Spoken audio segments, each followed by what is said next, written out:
Canadians are not stupid. They used that leverage, they just didn't use it in security. Because at the end of that phone call, once the details had worked out, the PM would slip in, oh yeah, and we'd love a little bit of extra market access for Quebecois Aerospace and Ontarian Automotive. On 70 different occasions, the Canadians carved exemptions out of American trade law. All of them were folded into NAFTA 1. But the Americans don't see the world this way anymore. None of those exemptions were folded into NAFTA 2. So when the Americans and the Mexicans reached their deal, they did something kind of fun. They didn't announce it right away. They waited until Freeland was on stage with them. That's the moment she found out. And shortly thereafter, Lighthizer said to her, look, we have a deal with the country of the future, it's not you. We have a deal with our future partner, and that's not you. You know our terms, you've known them since day one, they haven't changed. Take them or leave them, you've got 7 days. Only took 6. Shinzo Abe did everything right.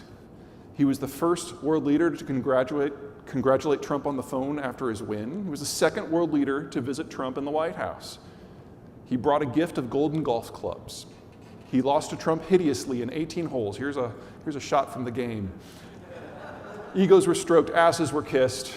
They hit it off beautifully.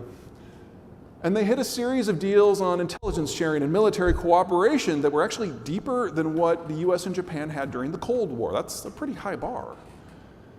So Abe goes home, like, okay, this guy's kind of, well, let's say rough around the edges, but I can manage it. The relationship, the alliance, we're doing all right.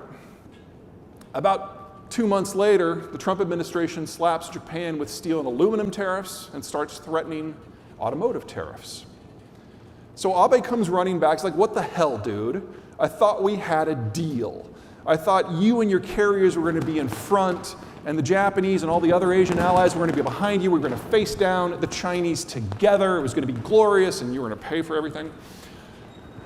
And Trump's like, oh, guns for butter, like the order. Yeah, I've read about that. I'm kidding, I don't read.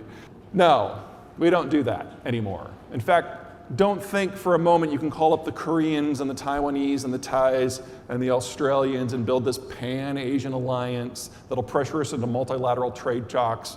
It's like, we barely did that for Canada. So Abe, little crestfallen, goes home, breaks out his copy of The Art of the Deal and rereads it, comes to the conclusion that this is all a negotiating tactic. So he plays hard to get, doesn't even pick up the phone when the State Department calls. About a month after that, the Trump administration announced finalized trade deals with the Koreans and the Mexicans and the Canadians. And 4 of Japan's largest trading partners have already reorganized themselves into a post-order network that doesn't involve Japan. The last big trading partner that the Japanese have is China. So Abe caves. Talks start bilaterally a month later. And just like with the Canadians and just like with the Koreans, the Japanese have to give in on everything. One of them is far more excited about this deal than the other. We all complain about our jobs way too much.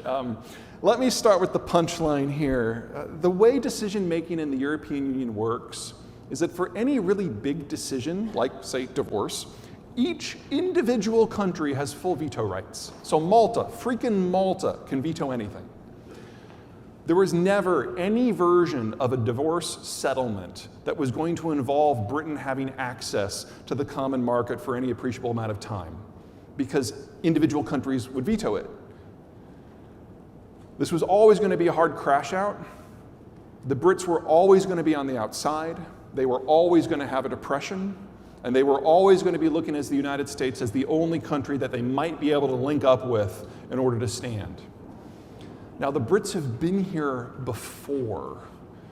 Back during World War I, Americans were kind of late to the party, and we forgot to build a navy first, oops. And when we finally did declare for the Allies in 1917, we rushed these bad boys into service. This is the Town class. They are bar none the shittiest naval vessels the United States has ever operated.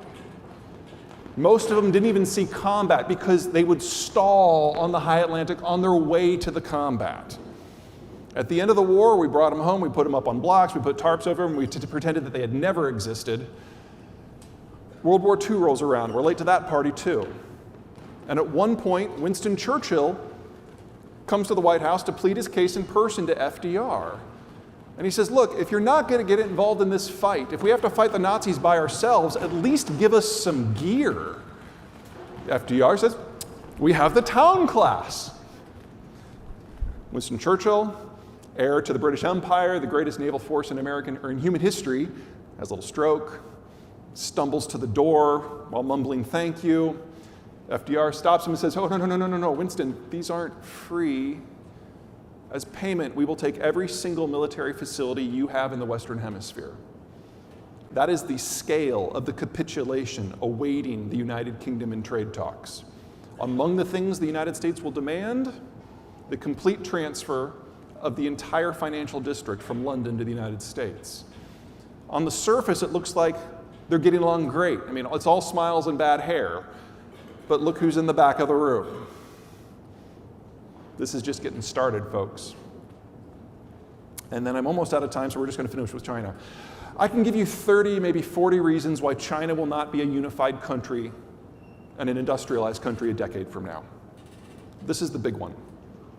It's the islands off the coast, Japan, Taiwan, the Philippines, Indonesia, Singapore. The Chinese call it the first island chain. And there is no period in human history where the Chinese have been able to integrate in an economic manner with the world beyond the chain. There's one exception. Today, under the global order, because the Americans have put everyone on the same side. That is the dominant reason that we even think about China as an economic power today. Because for the first time, it's united, it's at peace with itself, and it can access global resources and global markets. Remove that, and it all falls apart with depressing speed. That's the big long-term reason. The shorter-term reason is Lighthizer in charge of the trade talks, and he's been looking forward to this moment since the 1990s.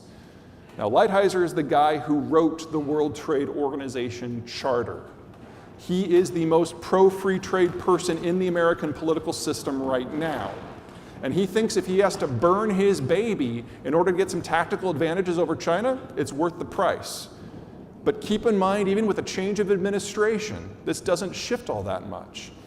Of the 187,000 Democrats trying to get on the ticket, not one thinks that Trump is being too soft on China in trade talks. For the Chinese, this is as good as it gets.